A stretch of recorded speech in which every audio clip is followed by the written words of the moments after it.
Hello good morning class. आपका मैग्नेटोस्टैट का बायट-स्वार्ट्ज़ law और उसकी एप्लीकेशंस हो गई थी। उसके बेस्ड आज कुछ न्यूमेरिकल्स करने वाले हैं। ये लेक्चर मैं पहले भी रिकॉर्ड कर चुका हूँ, 2 बार कोशिश कर चुका हूँ रिकॉर्ड करने की।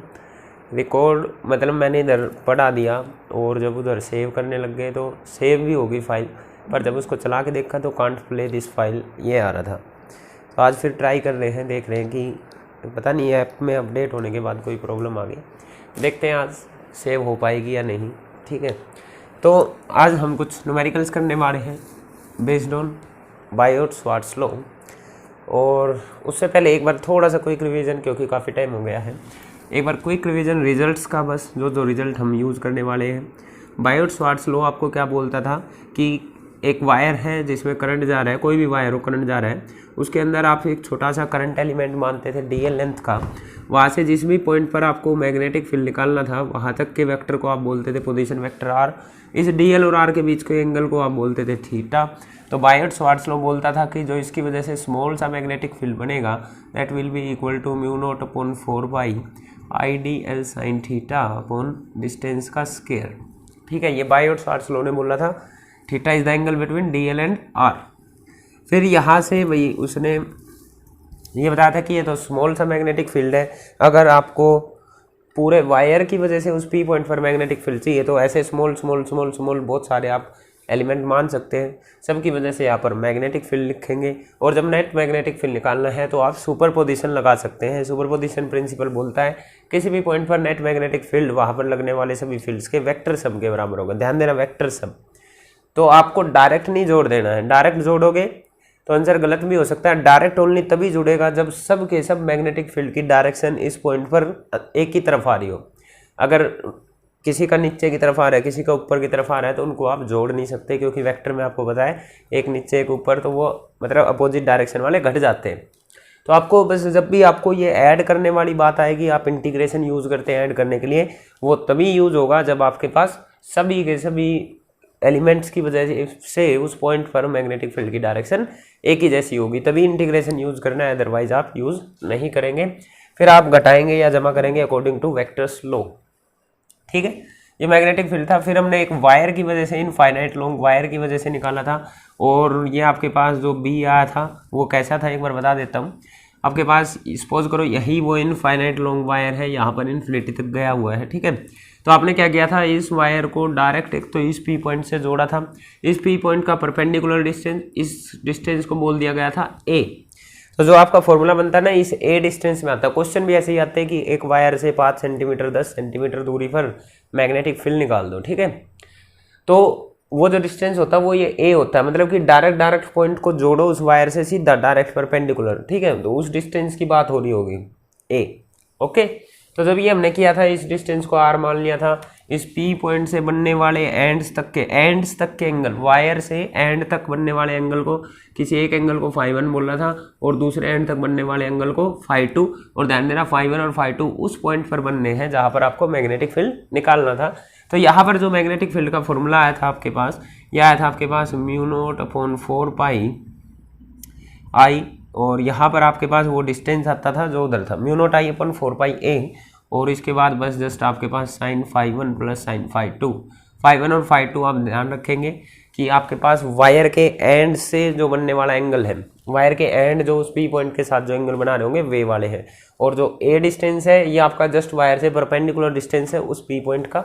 और आप सभी को पता है कि ये फॉर्मूला याद रखेंगे, μ0/4 जो है इसकी वैल्यू होती है 10⁻⁷ टेस्ला मीटर स्क्वायर पर एम्पियर। ठीक है, इस तरीके से टेस्ला मीटर स्क्वायर और 1 मीटर का टेस्ला मीटर पर एम्पियर। ठीक है, ऑलराइट, ये आपके पास μ0/4 की वैल्यू होगी। इसमें φ1 और φ2 के डिफरेंट केसेस करे थे। अगर वायर इनफाइनाइट लॉन्ग है और आपको तब उस टाइम पे एंगल φ1 और φ2 आपके पास 90 डिग्री हो जाते हैं, मतलब कि वायर के मिड में कहीं पर निकाल लें। अगर वायर के किसी एंड के पास है आप, जैसे मान लो यहाँ पर निकाल लें, तो आपके पास एक एंगल 90 डिग्री होता था, एक एंगल 0 हो जाता था। तो आप जब भी किसी एक एंड के पास होंगे तो आपके पास एक एंगल तो आपके पास 90 डिग्री बनता था इनफाइनाइट लॉन्ग वायर के लिए, एक एंगल आपके पास 0 डिग्री बनता था। ये आप किसी एंड के पास होते थे तब था। अगर आप इनफाइनाइट लॉन्ग वायर में ही, कौन से वाले में, इनफाइनाइट लॉन्ग वायर में ही मिड पॉइंट के आसपास है तो उस टाइम पे φ1 और φ2 दोनों ही 90 डिग्री हो जाते थे और इसमें रख के आप फॉर्मूले बना लेते थे। तो वे केसेस हमने वहाँ पे किए। इसके बाद बात आती थी डायरेक्शन की। डायरेक्शन निकालने के लिए हमने इसकी वेक्टर फॉर्म लिखी थी। इसकी वेक्टर फॉर्म आपके पास कुछ इस तरीके की थी, μ0/4π I/r³ r³ हो गया, ध्यान देना, इधर आ जाता था dl क्रॉस r। आप क्या करते थे, एक यूनिट वेक्टर लगाते थे, फिर यूनिट वेक्टर को वेक्टर अपॉन उसका मैग्नीट्यूड करके ऐसे करते थे। तो ये आपके पास dB आया, dB की डायरेक्शन आप dl क्रॉस r से निकालते थे। क्रॉस प्रोडक्ट की डायरेक्शन निकालते कैसे हैं, फर्स्ट वेक्टर की डायरेक्शन में फिंगर्स करते हैं राइट हैंड की और सेकंड की डायरेक्शन में कर्ल कर देते। तो dl फर्स्ट वेक्टर है, r सेकंड वेक्टर, तो dl की डायरेक्शन में फिंगर्स करी, r उस तरफ, r की डायरेक्शन में मोड़ी तो मैग्नेटिक फील्ड अंदर की तरफ आया। तो इस साइड मैग्नेटिक फील्ड अंदर की तरफ आया। अगर इधर चेक करते तो r इसको बोलते, तो आप dl की डायरेक्शन में फिंगर्स करते, r की डायरेक्शन में मोड़ते तो यहाँ पर आ जाता ऊपर की तरफ। तो मैग्नेटिक फील्ड एक वायर की वजह से कुछ ऐसा बन रहा है कि यहाँ पर अंदर की तरफ, यहाँ पे बाहर की तरफ। अगर करंट इस तरफ है, अगर करंट उलट दे तो ये भी उलट जाएंगे। तो मैग्नेटिक फील्ड क्योंकि क्लोज लूप बनाते थे तो आपने बोला था ये कुछ यहाँ से बाहर निकल रहा होगा, यहाँ अंदर जा रहा होगा, ठीक है, इस तरीके से। तो इस तरीके से आपने बोला कि मैग्नेटिक फील्ड किसी वायर के अलोंग कोसेंट्रिक सर्कल्स बनाता है आपके पास, ठीक है। तो इसको बार बार में dl क्रॉस r सोल्व करके आपको एक मेथड बताया था राइट हैंड थंब रूल का, कि आपके पास जो भी वायर है उसमें जिस भी डायरेक्शन में करंट जा रहा है, आप राइट हैंड का थंब उसकी डायरेक्शन में, अगर स्ट्रेट वायर के लिए, स्ट्रेट वायर में क्या करते थे, आप राइट हैंड का थंब करंट की डायरेक्शन में कर लेंगे, जिस वायर में जिस डायरेक्शन में करंट जा रहा है, और जिस तरफ फिंगर्स कर्ल होगी वो आपको मैग्नेटिक फील्ड की डायरेक्शन दे रहा होगा। तो वायर में करंट ऊपर, मैग्नेटिक फील्ड यहाँ अंदर, यहाँ पूछा जाए तो यहाँ बाहर, अंदर बाहर, ऐसा, ठीक है। मैग्नेटिक फील्ड करंट ऊपर की तरफ, करंट की डायरेक्शन में थंब किया तो मैग्नेटिक फील्ड यहाँ इस तरफ, यहाँ इस तरफ, यहाँ इस तरफ, ऑलराइट। तो ये आप स्ट्रेट वायर के लिए याद रख रहे हैं। इसके बाद फिर नेक्स्ट आपके पास आया था सर्कुलर लूप। सर्कुलर लूप के आपको सेंटर पर मैग्नेटिक फील्ड निकालना था। कोई भी करंट इसमें आई, क्लॉकवाइज या एंटी क्लॉकवाइज, इस तरीके से जा रहा था। तो इसका जो फॉर्मूला आपके पास निकल के आया था, ये आपने क्या किया था, डीएल एलिमेंट बनना था, इसको यहाँ से आर मिलाया था तो 90 डिग्री हो गया था बाइट-श्वार्ट्ज़ लॉ में। फिर इंटीग्रेशन करके जो फॉर्मूला आया था वो था आपके पास μ0I/4π into radius. Circular loop है तो डायरेक्ट इसकी रेडियस ही ये r डिस्टेंस होगा अगर आप सेंटर पर निकाल रहे हैं। तो इसके साथ आता था angle subtended at the centre, angle subtended at the centre in radian. तो ये आपके पास फॉर्मूला बनता था। अगर पूरा सर्कल है तो यहाँ पे 2π आ जाता था, सेमी सर्कल है तो यहाँ पे पाई आ जाता है। तो जितना भी एंगल बनेगा, क्योंकि सर्कल में ये पूरा एंगल 360 का बनता है, आपके पास सेमी सर्कल होता तो ये एंगल 180 डिग्री का बनता, 45 डिग्री होता तो कुछ इस तरीके का होता आपके पास 45 डिग्री सपोज करो ये, तो उसको π/4 लिख लेते, वरना फॉर्मूला आपके पास ये है मेन फॉर्मूला, ठीक है। इसमें भी डायरेक्शन के लिए आपको just right hand thumb rule का ही यूज करना है। उसमें बस आप अब की बार स्ट्रेट वायर में थंब को करंट की डायरेक्शन में करते थे, सर्कुलर वायर में आप फिंगर्स को करंट की डायरेक्शन में करेंगे। करंट इस तरफ है तो फिंगर्स को करंट की डायरेक्शन में किया, थंब मैग्नेटिक फील्ड की डायरेक्शन देगा जो कि अंदर की तरफ है। करंट इस तरफ तो मैग्नेटिक फील्ड अंदर की तरफ, करंट इस तरफ होता तो मैग्नेटिक फील्ड बाहर की तरफ, ठीक है। तो ये दो रूल आप याद रखेंगे। इसके बाद हमने फिर किया था, एक आपके पास रिंग थी, रिंग के एक्सिस पर आपको मैग्नेटिक फील्ड निकालना था किसी x डिस्टेंस दूरी पर। रिंग की रेडियस को a मानना हुआ था, ध्यान देना, ये याद रखना, रिंग की रेडियस है, डिस्टेंस x, और फिर इसको आपने r मानना था जो कि √a² जमा का x कह रहा था। तो यहाँ पे डीएल एलिमेंट मानना था, यहाँ पे डीएल एलिमेंट मानना था। क्यों मानने थे तो दो जगह पे, क्योंकि मैंने आपको स्टार्टिंग में ही बताया है कि इंटीग्रेशन करना है तो सारे के सारे जो मैग्नेटिक एलिमेंट्स की वजह से, करंट एलिमेंट्स की वजह से जो मैग्नेटिक फील्ड बन रहा है सबकी डायरेक्शन एक तरफ हो। तो उसकी वजह से हमने देखा था कि आपके पास जो ये वाले कंपोनेंट्स थे, ये आपके पास कोस कंपोनेंट थे, ये कैंसिल हो गए थे, ये वाले बस आपके पास साइन कंपोनेंट्स जुड़ रहे थे।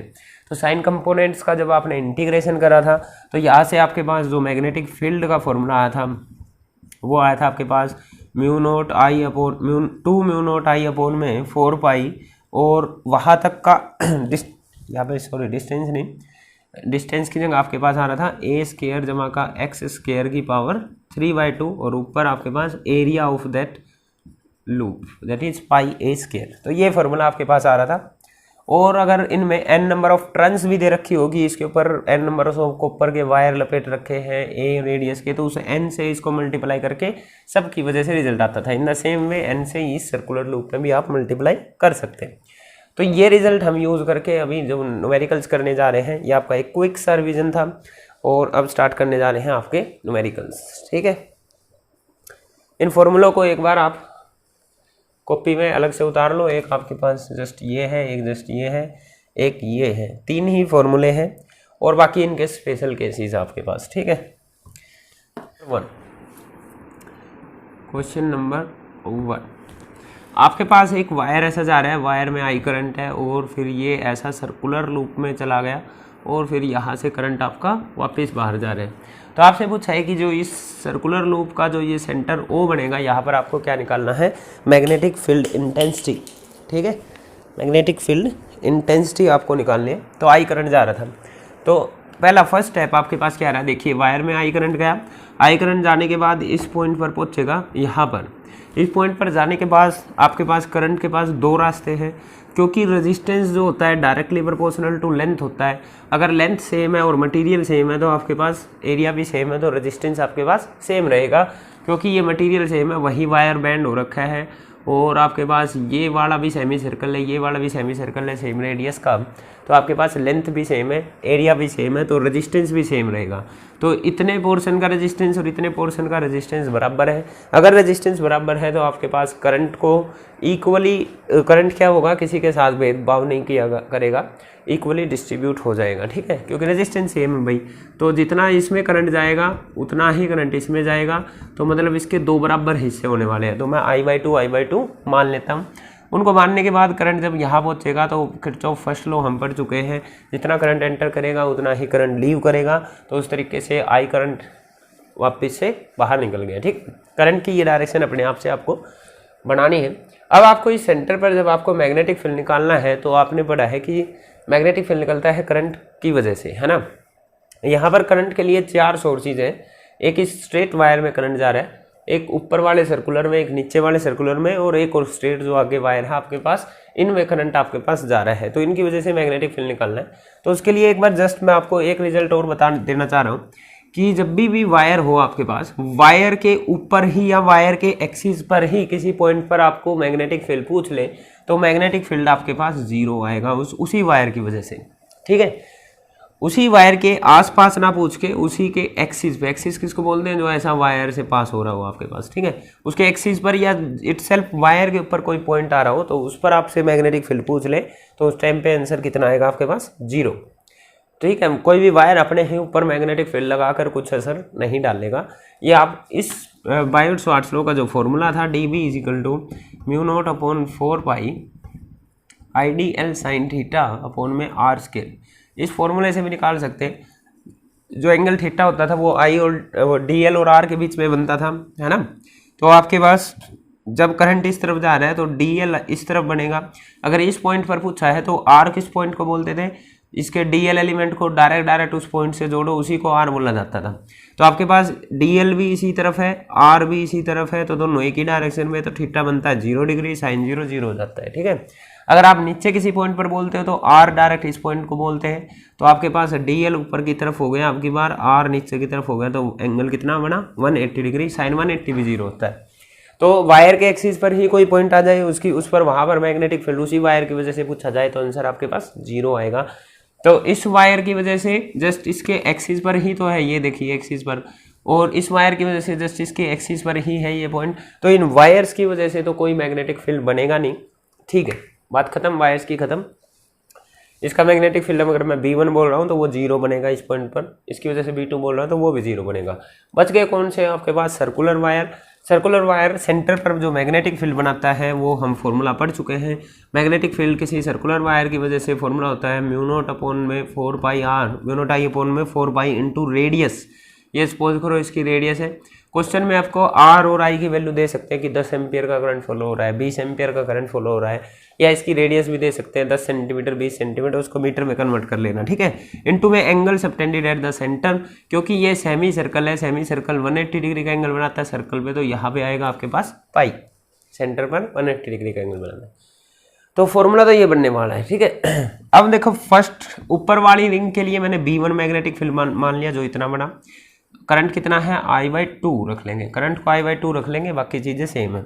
अगर मैं नीचे वाली इसका लिखूं तो इसका भी फॉर्मूला क्या बनेगा आपके पास, म्यू नॉट करंट आपके पास I/2 है divided by 4 pi r radius इसकी भी उतनी है, एंगल सबटेंडेड भी उतना ही। तो ये तो बिल्कुल सेम मैग्नीट्यूड बना, मैग्नीट्यूड तो सेम है। अब डायरेक्शन की बात कर लेते हैं, मैग्नीट्यूड दिख गया ना भाई सभी को, सेम है, ये फॉर्मूले हमने बताए थे। डायरेक्शन की बात कर लेते हैं तो सर्कुलर लूप में direction right hand thumb rule use करते थे। कैसे निकालते थे, करंट की डायरेक्शन में फिंगर्स करते थे सर्कल वाले केस में, तो ऊपर वाले की वजह से डायरेक्शन निकालना, तो करंट की डायरेक्शन में फिंगर करा तो मैग्नेटिक फील्ड बोर्ड से अंदर, करंट की डायरेक्शन में फिंगर करी तो मैग्नेटिक फील्ड बोर्ड से अंदर, और नीचे वाले का चेक करें तो करंट की डायरेक्शन में फिंगर करी तो ये बोर्ड से बाहर। तो एक का मैग्नेटिक फील्ड अंदर की तरफ, एक का जस्ट बाहर की तरफ, और इक्वल है। तो डेफिनेटली जब आप नेट मैग्नेटिक फील्ड निकालेंगे, बी नेट जब निकालेंगे, तो ये आपके पास किरचॉफ सुपरपोजिशन प्रिंसिपल से vector sum of B1 plus B2 के बराबर होगा, और ये आपके पास डेफिनेटली जीरो आंसर आने वाला है, क्योंकि जितना नीचे उतना ही बाहर।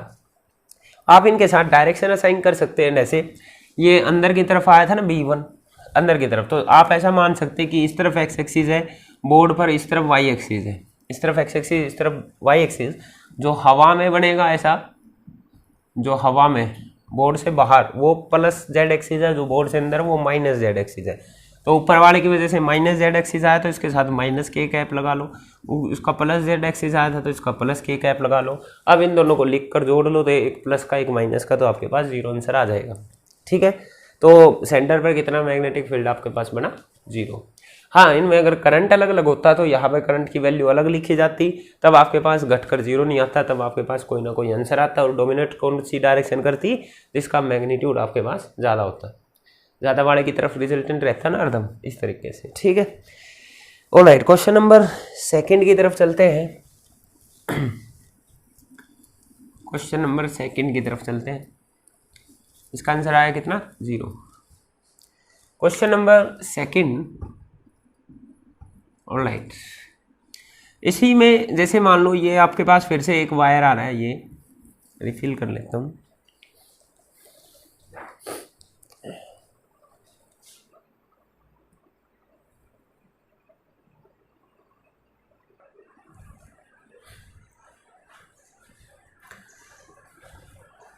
ऑलराइट, क्वेश्चन 2 में देखती है क्या करते हैं।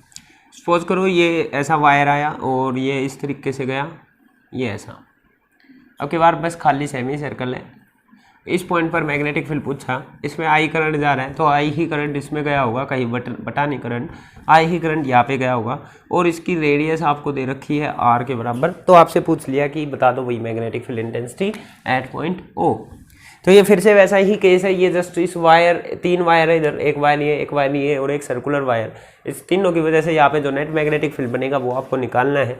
तो इस वायर की वजह से देखिए ये जस्ट इसके एक्सिस पर आ रहा है, इस वायर की वजह से देखिए ये जस्ट इसके एक्सिस पे आ रहा है, और अभी भी लास्ट क्वेश्चन में बताया था कि आपके पास जब भी वायर के एक्सिस पर ही पॉइंट आ जाए तो वहाँ पर उन वायर्स की वजह से कोई भी मैग्नेटिक फील्ड नहीं बनने वाला है, स्ट्रेट वायर की वजह से। तो इसकी वजह से जीरो, इसकी वजह से जीरो, बचेगा किसका, बस जस्ट इसका। तो इसका जो आंसर आ जाएगा आपके पास, that will be equal to, formula आपको पता है, फॉर्मूला होता है म्यू नॉट आई अपॉन में 4 पाई r, far is the radius into angle subtended at the centre that is pi. एक सेमी सर्कल अपने सेंटर पर 180 डिग्री का एंगल बनाता, तो इतना आंसर आ जाएगा। ठीक है, इसको सपोज करो मैं B1 नाम दे रहा हूँ, या सपोज चलो B1 नाम दे रहा हूँ, इतना आ गया। डायरेक्शन की बात करें तो आपके पास करंट की डायरेक्शन, ये सर्कल में कैसे निकालते हैं, करंट की डायरेक्शन में फिंगर्स कर्ल करी, थंब मैग्नेटिक फील्ड देता है, अंदर की तरफ आ रहा है तो अंदर की तरफ माइनस z एक्सिस है, जिसको माइनस k कैप से लिख लिया, ये इसकी वेक्टर फॉर्म हो गई। ठीक है, ये आपके पास है क्वेश्चन नंबर 2, ये आपके पास इसका आंसर है। काटना चाहो तो पाई से पाई काट सकते हैं। ठीक है, इसी में आप क्वेश्चन नंबर 3 ऐड कर सकते हैं। क्वेश्चन नंबर 3 में एक इनफाइनाइट लॉन्ग वायर और इसके नीचे रख दिया गया है, ये आपके पास इन्फिनिटी तक वायर गया हुआ है, और सपोज करो इसमें आपके पास एक आई करंट इस तरफ जा रहा है। ठीक है, करंट उतना ही है दोनों में, और मान लो कि इनका जो डिस्टेंस है दोनों वायर्स के बीच का, ये भी आर के ही बराबर है। ठीक है, मतलब ये O पॉइंट से इस वायर का R डिस्टेंस है। R वगैरह की सब की वैल्यू दे सकते हैं, लास्ट में जस्ट आपको वैल्यू रखनी है, म्यू नॉट अपॉन 4/10⁻⁷ होता है। करंट जितना देंगे, रेडियस जितना देंगे वो रखे, पाई की वैल्यू रखे, तो आंसर आ जाएगा आपके पास। ठीक है, तो इस वाले केस में फिर से आपको निकालना है, तो देखिए B1 तो यही आएगा, इसकी वजह से 0, इसकी वजह से 0, सर्कुलर आर्क की वजह से ये मैग्नेटिक फील्ड बन गया। बचा कौन सा, नीचे वाले वायर की वजह से। एक इनफाइनाइट लॉन्ग वायर है, इनफाइनाइट लॉन्ग वायर की वजह से r डिस्टेंस दूरी पर आपको मैग्नेटिक फील्ड निकालना है। तो फॉर्मूला आपके पास उसकी वजह से मान लिया मैंने B2 मैग्नेटिक फील्ड बनेगा। फॉर्मूला क्या था, म्यू नॉट आई अपॉन में 4 पाई इंटू में दैट डिस्टेंस, जहाँ पर आपको ये इसको हम a लेते थे वहाँ पर, यहाँ पर ये r के बराबर है, ठीक है, इंटू में sine of first angle plus sine of second angle. Angle कौन से होते थे, जो उस पॉइंट पर बन रहे हो।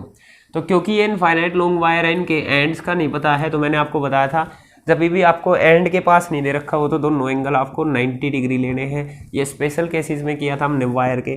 तो ये आपके पास बना म्यू नॉट आई अपॉन में 4 पाई r, और यहाँ पर साइन 90 1 1 करके 2 आ गए।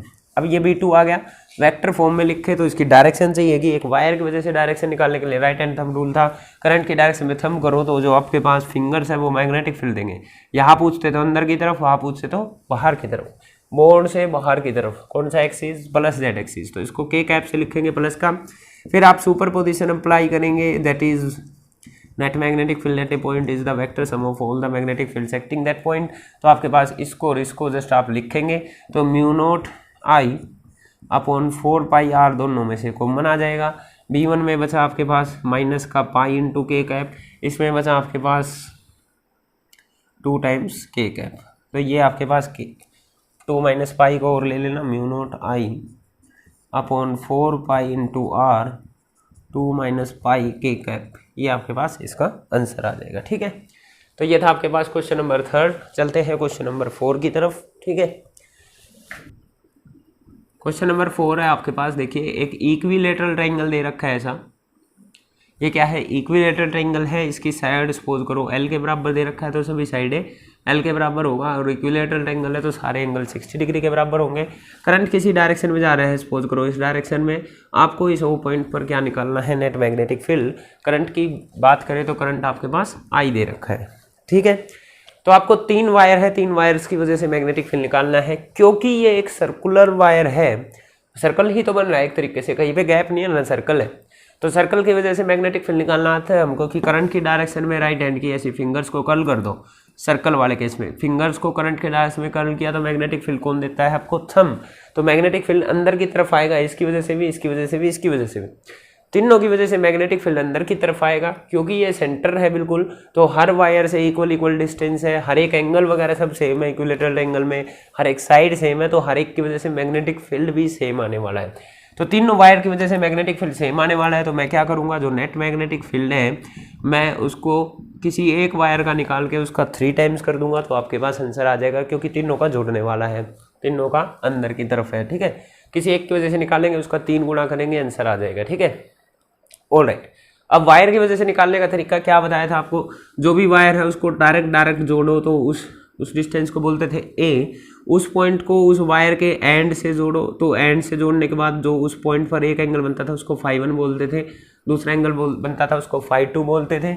और उसके बाद आप जो फॉर्मूला था वो ये था आपके पास म्यू नॉट आई अपॉन में 4 पाई इंटू परपेंडिकुलर डिस्टेंस, और यहाँ पे बनता था sine φ1 plus sine φ2। Now you have to calculate φ1 φ2 and A, और ये कैलकुलेट करके इसमें रखेंगे, B1 आ जाएगा, B1 को इसमें रखेंगे तो नेट मैग्नेटिक फील्ड आपके पास आ जाएगा। तो अब आप मेन एम आपके पास φ1 φ2 और A को निकालना। क्योंकि एक इक्विलेटरल ट्रायंगल है तो ये टोटल एंगल 60 का होता है। क्योंकि ये आपका सेंट्रोइड है तो ये आपके पास 30 डिग्री बनेगा, ये भी 30 डिग्री बनेगा। तो इसको जस्ट यहाँ शो कर रहा हूँ मैं ऐसा, ये बोला आपने 30 डिग्री, ये ऐसा 90 इधर डाला हुआ था, है ना, सीधा सीधा मिलाया था A पर, इसको A नाम बोला हुआ था। ये 90 है, ये 30 है, तो ये कितना बचा आपके पास 60 डिग्री। इस एंगल को φ1 बोला, φ1 60 डिग्री आ गया। इस एंगल को φ2 बोला था, ये भी 60 डिग्री आया सेम वे में। तो आपके पास φ1 और φ2 तो 60 डिग्री बन के ये तो निकल आए। मेन बचा आपके पास A, क्योंकि ये आपके पास टोटल लेंथ L थी और ये परपेंडिकुलरली डाला है तो ये बचा आपके पास L/2। और इस ट्रायंगल में आपके पास देखिए क्या चाहिए, A चाहिए ना। ये एक एंगल, ये 90 डिग्री, तो ये तो बना बेस, ये बना परपेंडिकुलर, ये बना हाइपोटेन्यूज। तो आपको बेस की वैल्यू पता है, आपको बेस तो निकालना है सपोज करो। बेस और परपेंडिकुलर में कौन सी रिलेशन होती है, टेंजेंट थीटा, तो tangent phi that will be equal to perpendicular, perpendicular है l/2 इंटू में बेस है ए निकालना है, तो ये आ गया l/2 10 फाई, फाई की वैल्यू है 60 डिग्री, फाई मान लिख लो 60 डिग्री, तो ये आपके पास l/2 sine 10 sine 30 sine 60 by cos 60, ये बनेगा आपके पास √3।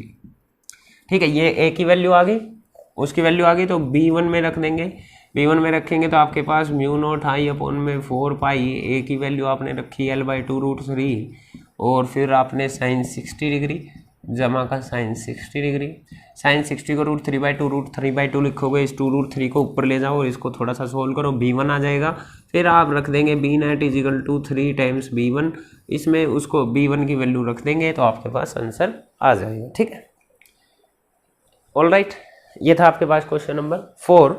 क्वेश्चन नंबर 5 पर चलते हैं क्वेश्चन नंबर 5 पे, इसको उतार लेना। ओके,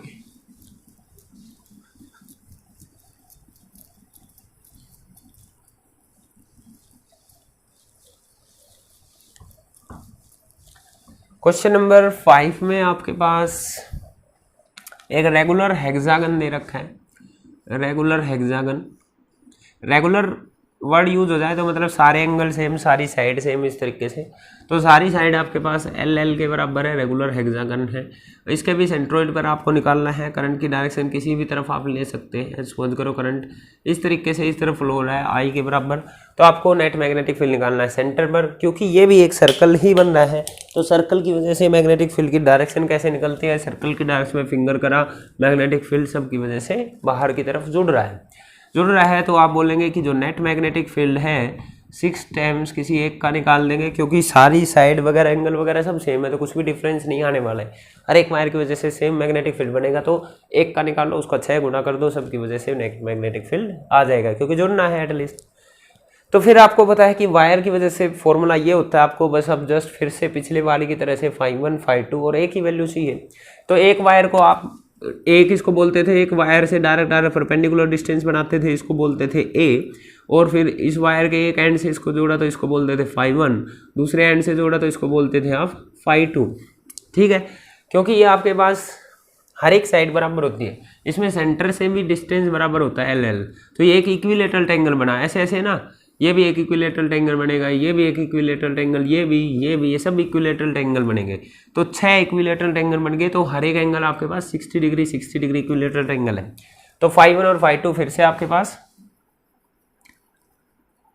सॉरी ये पूरा एंगल 60 बनता है, ये पूरा, ठीक है, ये पूरा 60, ऐसे आपके पास 6 बनेंगे, तो आपके पास 360 डिग्री का एंगल बनेगा। ओके, तो क्योंकि ये आपके पास इसका आधा φ1 और φ2 ये आधा हिस्सा होता है, पूरा 60 ये आधा हिस्सा, तो ये 30 डिग्री बनेगा आधा हिस्सा। देखिए भाई ऐसा है कि ये आपके पास पूरा 60 डिग्री था, इसको जस्ट बीच में से काटा हुआ है, तो ये 30 बचा, ये 30 बचा, इसको ए डिस्टेंस बोलना है, ये परपेंडिकुलर वाला है ना, तो अब की बार एंगल आपके पास 30 डिग्री बनने हैं, ए आपको निकालना है, फिर से आपको पता है कि ये परपेंडिकुलर वाला ये l/2 ये ए, तो फिर से टेंजेंट वगैरह जो भी लगाए, बस अब की बार 30 डिग्री का फर्क आएगा, इसको सोल्व करना है, b1 की वैल्यू जो आएगी a निकालने के बाद उसको इसमें रखेंगे तो आपके पास नेट मैग्नेटिक फील्ड आ जाएगा। ये क्वेश्चन नंबर 5 है, इसको ऐसा लगाओ कि ये आपको होमवर्क में है।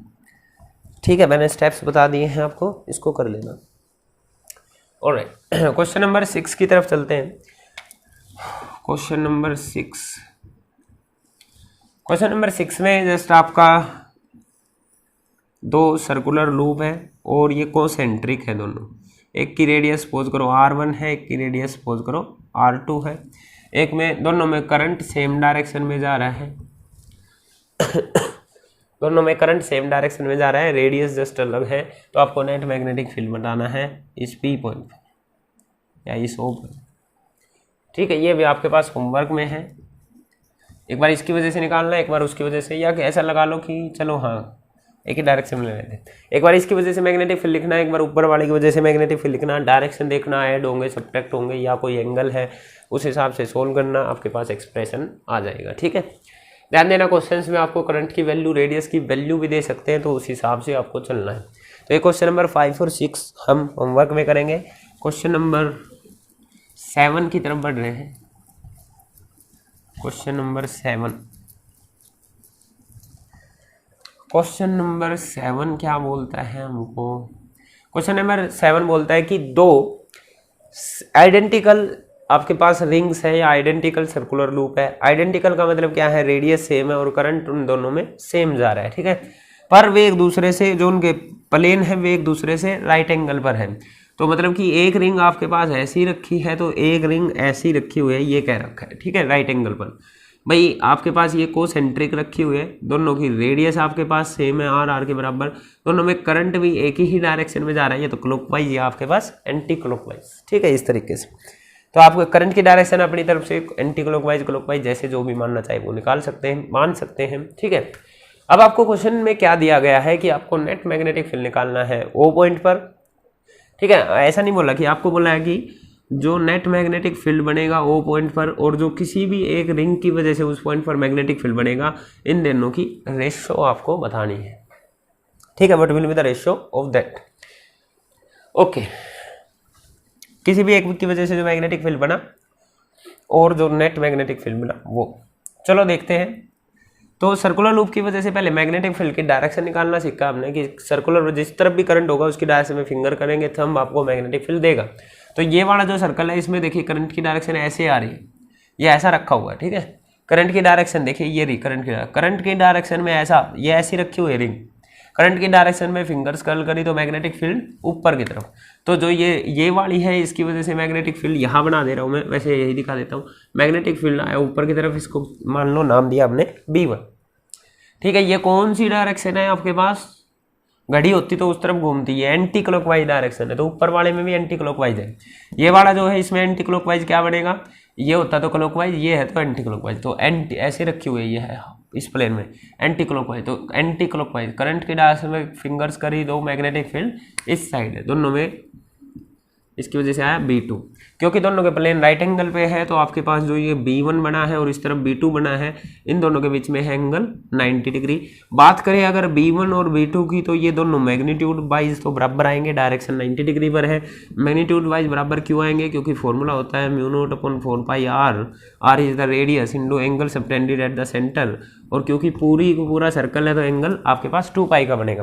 करंट सेम, रेडियस सेम, सब कुछ तो सेम है, तो मैग्नेटिक फील्ड आपके पास बराबर के हैं।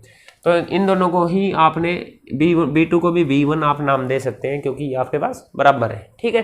बस जस्ट 90 डिग्री पे है। तो नेट मैग्नेटिक फील्ड दो वेक्टर क्वांटिटीज 90 डिग्री पर एक्ट कर रही है, तो कैसे निकालते हैं? अंडर रूट फर्स्ट वेक्टर का स्क्वायर प्लस सेकंड वेक्टर का square plus 2 times first vector second vector cos of angle between them, angle is the 90 degree, cos 90 0 हो गया। ये आपके पास आया √2 टाइम्स B1 की वैल्यू ये रखना चाहे तो रख लीजिए, वरना जरूरत नहीं है क्योंकि आपको ये रेशियो निकालनी है B net upon B1, that will be equal to B net आया आपके पास √2 B1 और नीचे B1 पहले से ही था, B1 से B1 कैंसिल, तो ये रेशियो आई आपके पास √2:1, तो that will be your answer.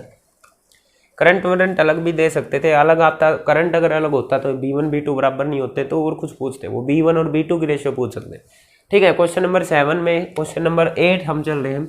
Question number 8 आपको होमवर्क में है। क्वेश्चन समझ लो कि फिर से आइडेंटिकल सर्कुलर लूप है, बस जस्ट अब की बार चेंज क्या है, एक में I करंट जा रहा था, इस ये जो अंदर वाली थी इसमें I करंट था, तो ऊपर वाली में 2I करंट है, एक में I करंट है एक में 2I करंट है, रेडियस दोनों की बराबर है।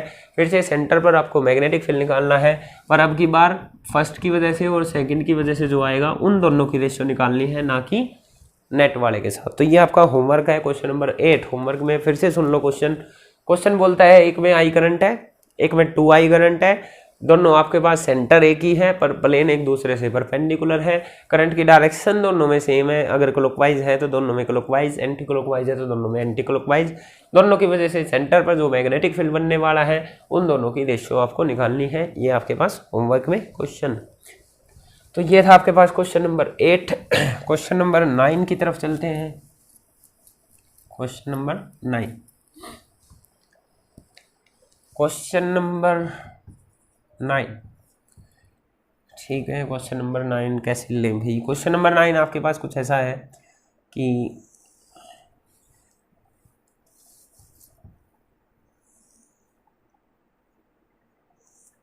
ये आपका सेंटर है, ठीक है, और ये पॉइंट यहाँ तक आके जस्ट यहाँ पे एक वायर ऐसा गया हुआ है, वायर में से कोई करंट आया, करंट आई इसमें घूमा आपके पास, फिर करंट आई इधर चला गया, इस पॉइंट के जस्ट सामने यहाँ पे वो सेंटर है, इसकी जो रेडियस है आपके पास कैपिटल आर के बराबर है। Find the magnetic field intensity at point O, इस तरीके से आपको निकालना है।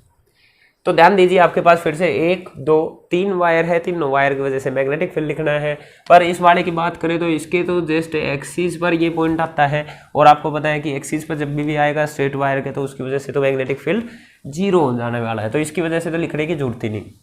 अब बचा आपके पास ये जो आर्क है, सर्कुलर आर्क, और एक ये वायर है, इसकी वजह से निकालना। तो इनका लिखते हैं, तो सपोज करो सर्कुलर आर्क की वजह से लिख रहे हैं, उसका मैग्नेटिक फील्ड माना मैंने B1। फॉर्मूला क्या होता था आपके पास, μ0I/4 into radius, radius capital R दे रखी है, इंटू में angle subtended at the centre. ये जो रिंग है यहाँ पर जो एंगल सबटेंड कर रही है वो ये वाला एंगल बन रहा है आपके पास O पॉइंट पे, रिंग तो इतनी है, तो ये सारी मिला के आपके पास एंड पॉइंट्स को मिलाओ और वहाँ पे जो एंगल बन रहा है उसको बोलते हैं जो एंगल बन रहा है आपके पास, ठीक है। अब ये एंगल कितना होगा, ये टोटल 360 होता है, उसमें से ये 90 डिग्री का हटा दिया तो बचा कितना 270 डिग्री को आपको रेडियन में लिखना होता है, जो कि आपके पास 3π/2 बनेगा, ठीक है। तो ये एंगल आपके पास बना 3π/2। ये तो आ गया रिंग की वजह से। इसकी डायरेक्शन निकाल लेंगे। डायरेक्शन निकालने का तरीका क्या है, करंट की डायरेक्शन में फिंगर्स करी, मैग्नेटिक फील्ड अंदर की तरफ वाले को लिखते हैं माइनस का K का। फिर ये बचा वायर आपके पास, इसकी वजह से B2 लिखेंगे। फॉर्मूला होता था μ0I/4πA sin φ1 प्लस sin φ2, ये आपके पास फॉर्मूला होता था। A is the perpendicular distance, perpendicular distance तो R है पहले से ही पता है, तो A तो आपके पास R के बराबर हो गया, ठीक है। क्योंकि मैंने आपको बताया कि ये पॉइंट जस्ट इसके एंड पॉइंट पे, और ये बिल्कुल स्टार्टिंग में ही बताया था जब भी एंड पॉइंट पे होंगे तो एक एंगल 90 डिग्री का, एक एंगल 0 डिग्री का बनने वाला है। तो एक एंगल आपके पास 90 डिग्री का, एक एंगल 0 का, 0 sin 0 तो 1 हो गया, sin 90 1 हो गया, तो बचा सिर्फ इतना हिस्सा। डायरेक्शन देख लेते हैं, स्ट्रेट वायर की वजह से करंट की डायरेक्शन में थंब को करते हैं, मैग्नेटिक फील्ड इस तरफ निकालना तो अंदर की तरफ आया, तो ये भी आपके पास बचा माइनस का K cap. Net magnetic field कैसे निकालते हैं, आप जोड़ देते हैं, ठीक है। जब डायरेक्शन सेम है तो वेक्टर सम कर देते हैं, तो यहाँ पर दोनों की डायरेक्शन ही सेम है तो डायरेक्ट जुड़ जाएंगे। तो इन दोनों को जोड़ेंगे तो μ0I/4πR आपके पास कॉमन आ गया। यहाँ पे बचा 1, वहाँ पे बचा 3π/2। देख लेना अपना, जैसा भी सोल्व करना चाहें आंसर आ जाएगा, ठीक है। ऑलराइट, ये था आपके पास क्वेश्चन नंबर 9। क्वेश्चन नंबर 10 की तरफ चलते हैं। क्वेश्चन नंबर 10 क्या दे भैया आपको, हाँ क्वेश्चन नंबर 10 देखिए आपके पास। सपोज करो आपके पास एक वायर ये है, एक वायर ये है, वायर को आपने शेप दे दी कैसी, राइट एंगल पे मुड़े हुए, मतलब ये यहाँ से कहीं इन्फिनिटी से आया, यहाँ 90 डिग्री बनाया और यहाँ पर इन्फिनिटी पर चला गया, ठीक है। एक तरीके से एक्स एक्सिस वाई एक्सिस आप मान सकते हैं। करंट किसी भी डायरेक्शन में ले लीजिएगा, सपोज करो आई करंट ऐसा जा रहा है, ये आपके पास कोई P पॉइंट है, इस सेंटर से R डिस्टेंस दूरी पर, यहाँ पर R आपको दे सकते हैं कितना कितना डिस्टेंस है, आपको नेट मैग्नेटिक फील्ड निकालना है। और ये बता दिया ये 45 डिग्री है, डेफिनेटली ये भी 45 डिग्री बनेगा। तो आपको इन वायर की वजह से P पॉइंट पर मैग्नेटिक फील्ड निकालना है, R की टर्म में निकालना पड़ेगा क्योंकि जस्ट आपको R दे रखा है और एंगल दे रखा है, ठीक है। निकालते हैं। आपके पास 2 वायर है, वायर का फॉर्मूला आपके पास जस्ट यहाँ पे जो लिखा था यही फॉर्मूला है ना, तो एक की वजह से B1 हो, दूसरी की वजह से B2 है। फॉर्मूला क्या होता था μ0I/4π इंटू परपेंडिकुलर डिस्टेंस, और बनता था sin φ1 प्लस sin φ2। आपको चाहिए A, और जो φ1 और φ2 ये चाहिए है A, आपको R की टर्म में निकालना पड़ेगा क्योंकि R दे रखा है।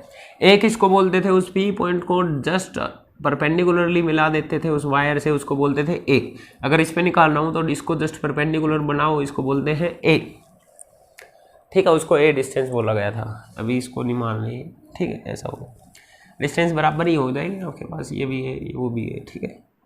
ऑलराइट, फिर φ1 और φ2 किसको बोलते थे, इस पॉइंट को एक एंड से मिलाओ, वो तो φ1 ये तो दिख ही रहा है 45 डिग्री, तो φ1 तो हमको पता चल गया 45 डिग्री है।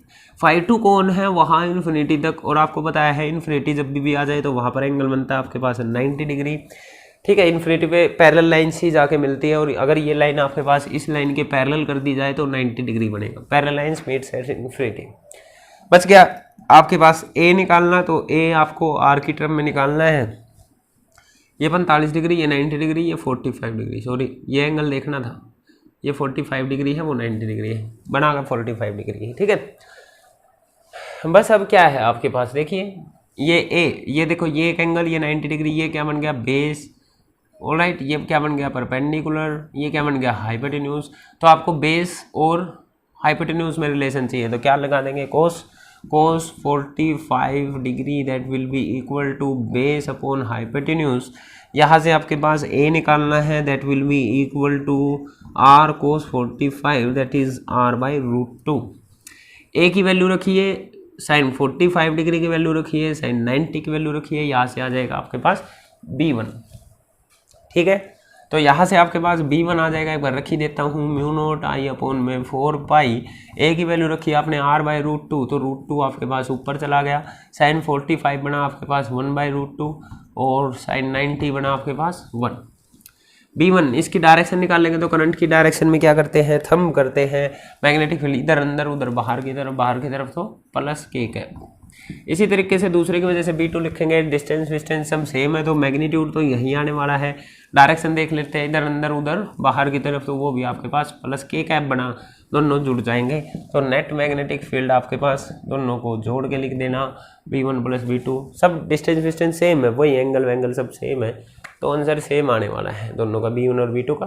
दोनों को जोड़ेंगे तो आपके पास 2 टाइम्स b1 लिख लो, इसका दुगुना और हो जाएगा, ये आपके पास आंसर आ जाएगा। That was question number 10। Question number 11 की तरफ चलते हैं, मैं रिफिल कर लेता हूँ फिर आगे चलेंगे।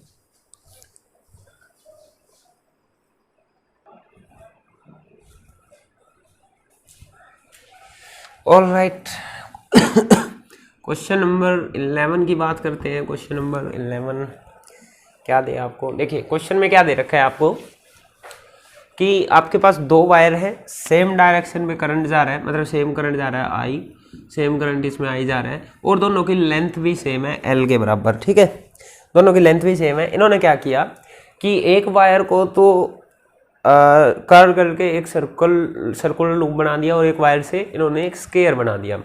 क्या किया, एक वायर का तो ऐसा सर्कल बना दिया, और सर्कल की जो इसकी रेडियस है वो इन्होंने रखी r के बराबर।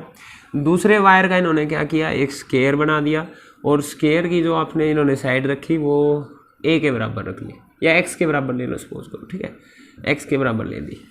ओके, करंट अभी भी दोनों में सेम सेंस में है, अगर एक में एंटी क्लॉकवाइज है तो दूसरे में भी एंटी क्लॉकवाइज है, अगर क्लॉकवाइज है तो क्लॉकवाइज, ऐसा बोला गया है। ठीक है, तो ये भी अपने सेंटर पर कोई मैग्नेटिक फील्ड बनाएगा, उसको सपोज करो b1 नाम दे लिया, ये भी कुछ मैग्नेटिक फील्ड बनाएगा, उसको सपोज करो b2 नाम दे लिया, और इस सेंटर पर बनने वाले मैग्नेटिक फील्ड्स की जो रेशियो बनेगी वो आपको फाइंड आउट करनी है। This is the question. ठीक है, अब देखिए ये जो r है और जो ये इसमें ये x लेंथ है, ये अननोन है, ये हमको कुछ नहीं पता।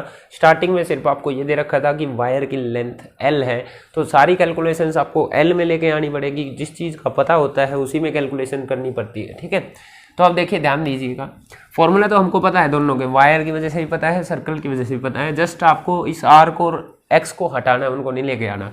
तो r और x को l की टर्म में लेके आना, तो ये देखिए पहले वायर की लेंथ थी l के बराबर, और उसी को तो मोड़ के एक r रेडियस का सर्कल बनाया है। देखिए भाई, इस वायर को यहाँ से रख के ऐसा मोड़ के यहाँ तक लाया होगा, तभी तो आपके पास r रेडियस का सर्कल बना होगा। इसका मतलब जो इस सर्कल का सरकमफ्रेंस है वो उसकी l लेंथ के बराबर रहा होगा। तो आप बोल सकते हैं कि जो ये l है ये सर्कल के सरकमफ्रेंस के बराबर होगा। सरकमफ्रेंस आपके पास 2πr होता है, तो यहाँ से r को आप l की टर्म में लिख सकते हैं, r = l/2π। In the same way आपके पास ये जो टोटल इसका पैरामीटर बना होगा, पूरी जो लेंथ बनी होगी कितनी होती है 4 टाइम्स x के बराबर, ये आपके पास उस l लेंथ के वायर से ही बना है, तो यहाँ से x को आप लिख सकते हैं l/4। आप जस्ट उनके फॉर्मूले लगाइए, फॉर्मूले लगाने के बाद r को इससे रिप्लेस कीजिए, x को इससे रिप्लेस कीजिए, और रेशियो आप ले दीजिएगा। ठीक है, तो मैं पहले b1 लिखता हूँ, b1 सर्कल के सेंटर पे था, फॉर्मूला था μ0I/4π इंटू में रेडियस इंटू में angle subtended at the centre. एक पूरा सर्कल अपने सेंटर पर 2π का एंगल बनाता है, that will be equal to μ0I/4π, और इस r की जगह आप रखेंगे l/2π।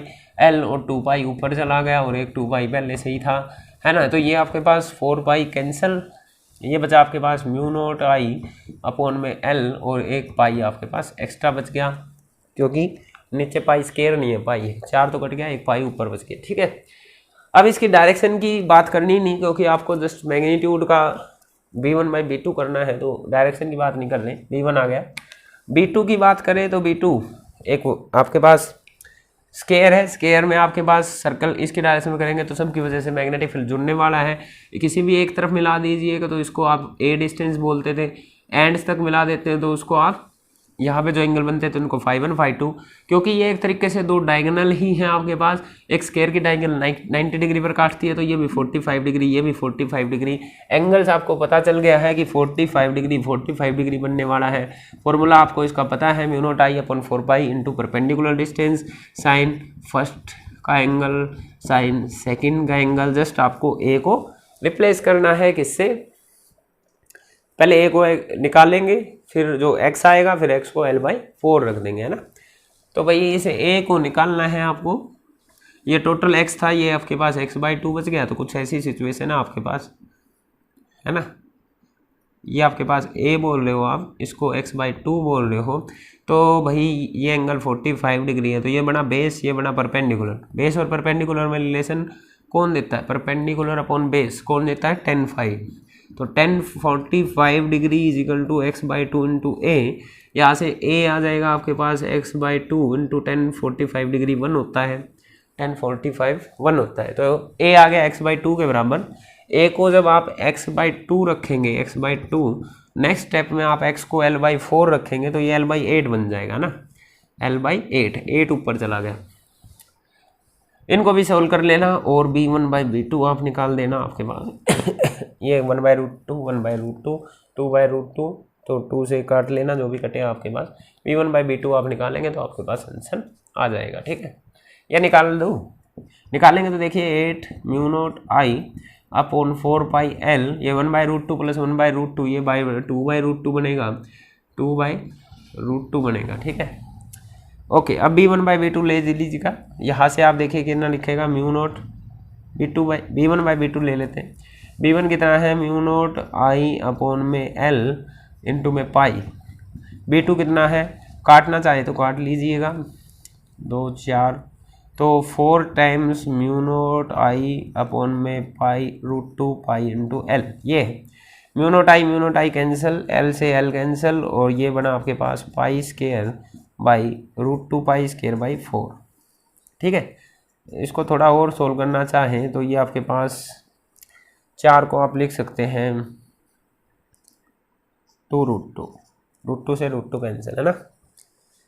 4 को देखिए भाई आप कैसे लिखेंगे, 2 इंटू 2, इसको लिख सकते हैं 2 गुना √2, एक ऊपर √2 से एक √2 कैंसिल, तो आपके पास 2√2 बच गया। π²/2√2, ये आपके पास इसका आंसर आ जाएगा, ठीक है। यह था आपके पास question number 11। Okay, question number 11, last question एक देख लेते हैं, क्वेश्चन नंबर 12। क्वेश्चन समझ में आया ये भाई आपको,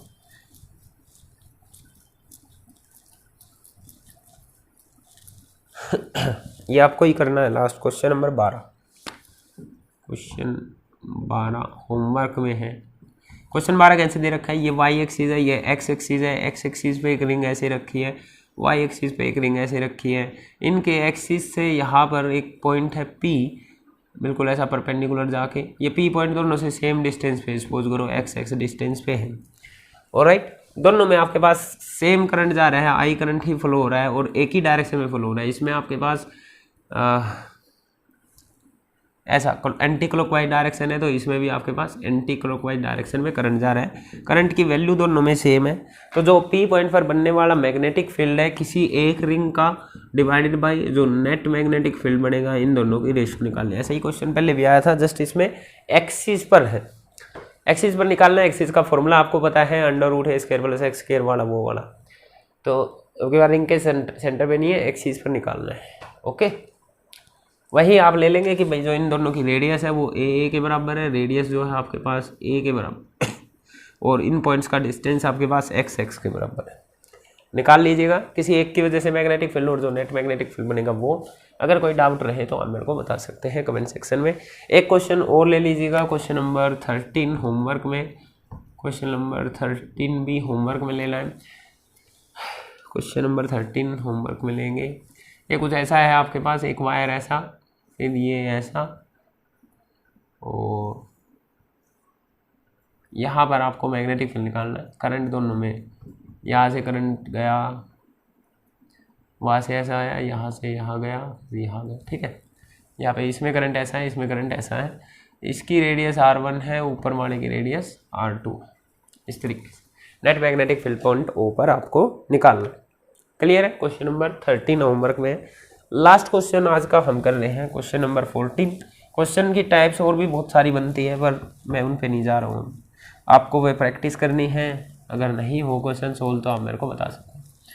लास्ट क्वेश्चन हमारे पास क्वेश्चन नंबर 14। आपके पास दो ऐसी सेम एक्सिस पर आने वाली रिंग्स दे रखी है, ये पॉइंट O है, ठीक है। दोनों में सेम डायरेक्शन में करंट जा रहा है आपके पास, इसमें भी I इस तरफ है तो इसमें भी I आपके पास इस तरफ करंट फ्लो कर रहा है। ये दोनों का सेंटर है। रेडियस आपको नहीं बता रखी किसकी कितनी है, जस्ट आपको ये दे रखा है कि जो ये वाली है इस O और इस पॉइंट के, इस सपोज करो P पॉइंट है, O और P के जस्ट मिड पॉइंट में पड़ता है ये वाला रिंग। तो ये ना मिड पॉइंट में है। अगर टोटल आपके पास जो ये डिस्टेंस है x है, तो ये आपके पास x/2 बनने वाला है। ऑलराइट। और ये दिया गया है कि ये जो दोनों रिंग है, ये P पॉइंट पर जो सॉलिड एंगल बनाती है वो सेम बन रहा है। दोनों के दोनों जो रिंग है, इस P पॉइंट पर जो एंगल बना रही, इस O पॉइंट पर जो एंगल बना रही होगी, जो सॉलिड एंगल बना रही होगी, वो दोनों की वजह से सेम हो गया ना, दोनों के पॉइंट वही मिल रहे हैं। तो ये सॉलिड एंगल को अगर ओमेगा से डिनोट कर रहे हैं तो ये दोनों के लिए सेम है। रेडियस में कोई रिलेशन नहीं दी है, किसी की कितनी है किसकी कितनी है। एक की आप इसकी A मान रहे हैं तो पता नहीं उसकी कितनी है, ये भी नहीं पता, ठीक है। पर हाँ करंट दोनों में सेम जा रहा है। क्वेश्चन में वो करंट आपको डिफरेंट भी दे सकते हैं, वो उनकी मर्जी है। तो आपको नेट मैग्नेटिक फील्ड निकालना है इस O पॉइंट पर दोनों रिंग्स की वजह से। पहली बात तो क्योंकि दोनों में सेम डायरेक्शन में करंट है तो मैग्नेटिक फील्ड जुड़ने वाला है, ये बात तो क्लियर है। पर मैग्नेटिक फील्ड एक जैसा होगा या नहीं, इस बात में नहीं कह सकते, क्योंकि डिस्टेंस के साथ मैग्नेटिक फील्ड चेंज होता है। पर क्योंकि मैग्नेटिक फील्ड सेम नहीं आने वाला, क्योंकि डिस्टेंस के साथ मैग्नेटिक फील्ड चेंज होता है। जस्ट आपको अब रेडियस की जरूरत पड़ेगी कि इनके रेडियस में क्या रिलेशन है, बस फिर आप मैग्नेटिक फील्ड निकाल सकते हैं। तो रेडियस निकालने के लिए देखिए आपको दे रखा है कि दोनों का जो सॉलिड एंगल है वो आपके पास सेम रहेगा। सॉलिड एंगल का फॉर्मूला होता है एरिया अपॉन में perpendicular distance, area upon perpendicular distance. ये वाला ये बोला जाएगा परपेंडिकुलर डिस्टेंस, ठीक है।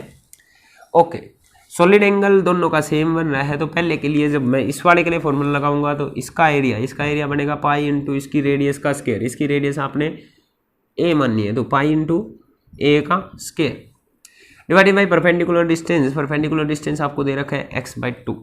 दूसरी वाली के लिए लगाएंगे तो सॉलिड एंगल सेम है, फॉर्मूला क्या है पाई इंटू उसकी रेडियस मान ली कैपिटल R, उसका स्क्वायर डिवाइडेड बाई आपके पास उसका डिस्टेंस है आपके पास x, उसका डिस्टेंस परपेंडिकुलर डिस्टेंस इस पॉइंट से है x। क्योंकि आपके पास लेफ्ट साइड सेम है तो राइट साइड भी सेम होगी, that will be equal to 2πa² और ये बनेगा πr²x। जो कट रहा है आप काट सकते हैं। यहाँ से आपके पास बना 2a² r², और a और आप में r में आपको रिलेशन चाहिए तो ये बना √2a r। तो यहाँ से आप जो भी निकालना चाहें, जो आपके पास a आया था ये, ठीक है। तो यहाँ से आपके पास जो बड़े वाले की रेडियस है वो √2 टाइम्स a, पहले वाले की रेडियस से √2 टाइम्स गुना ज़्यादा है। तो इसकी को a मान लो तो इसकी को आप √2a मान लेंगे, जिसको r बोलना। रेडियस आ गई, दोनों की वजह से मैग्नेटिक फील्ड लिखना है इधर। मैग्नेटिक फील्ड लिखने के बाद आपको दोनों का सम कर देना है, क्योंकि डायरेक्शन सेम है। तो वो मैं यहाँ पे करके दिखा रहा हूँ आपको। मैग्नेटिक फील्ड का एक रिंग की वजह से फॉर्मूला होता था μ0 2 टाइम्स μ0 I अपॉन इधर आता था पाई इंटू रेडियस का स्क्वायर, और इनमें ना सेम नंबर ऑफ टर्न भी दे रखी होगी तो n से मल्टीप्लाई कर देना दोनों को। चलो वो नहीं करते अभी।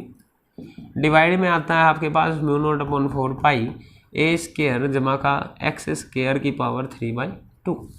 ऑलराइट, अगर मैं फर्स्ट वाले की वजह से लिखता हूँ तो ये आएगा 2 μ0 I, करंट सेम है, 4π सेम है, ये पाई सेम है, उसकी रेडियस है आपके पास a का स्क्वायर डिवाइडेड बाई नीचे आएगा a² जमा का डिस्टेंस है उसका x/2, इसका स्क्वायर और पावर 3/2।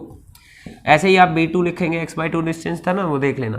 b2 लिखेंगे तो ये आएगा 2 μ0 I अपॉन में 4π, करंट सेम था, पाई इंटू रेडियस का स्क्वायर जो कि √2 टाइम्स इससे ज़्यादा है, डिवाइडेड बाई a² प्लस का इसकी जो रेडियस है वो उससे √2 टाइम्स ज़्यादा है तो इसका स्केयर आएगा, जमा का डिस्टेंस का स्केयर, डिस्टेंस है एक्स स्केयर पावर 3/2। सोल्व करना, दोनों को जोड़ देना, आपके पास आंसर आ जाएगा। रेशो भी पूछ सकते थे, रेशो पूछे तो b1/b2 कर देना है, ठीक है, और कुछ नहीं है इसमें।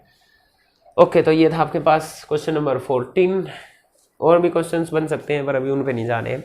कोई भी डाउट हो किसी भी क्वेश्चन में, या कोई आप करके देखें क्वेश्चन और ना सोल्व हो, तो वो आप मेरे को कमेंट सेक्शन में बता सकते हैं। That's all for today, thank you.